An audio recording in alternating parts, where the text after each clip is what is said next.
school bus sits idle at a transportation yard near Yonge and Steeles. Will buses still be idle in the morning? We're just half an hour away from a strike deadline. Drivers are prepared to walk the picket line.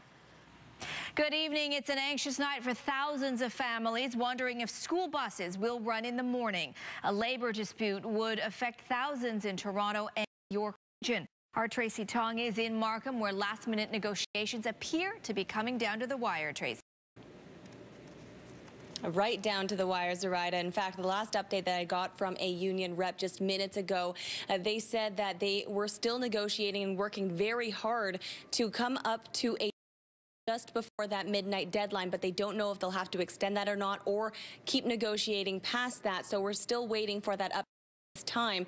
Now, negotiations have been slow. In fact, talks even stalled this afternoon and then resumed hours later. Talks are at least progressing between the First Union Bus Company in Markham and the union tonight. We're talking. That's a vast improvement.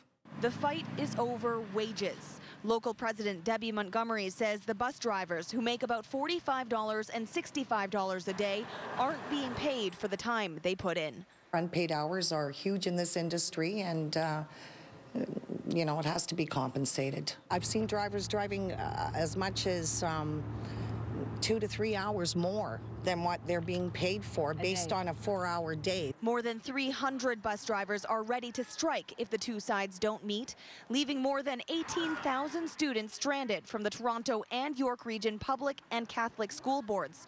Parents are scrambling to make backup plans. I might be late for work every day. I have a newborn, so it's going to be hard with her. School boards are hoping for the best, but preparing for the worst. Students that may be picked up later are going to be supervised, and students that are dropped off earlier will also be supervised until school starts.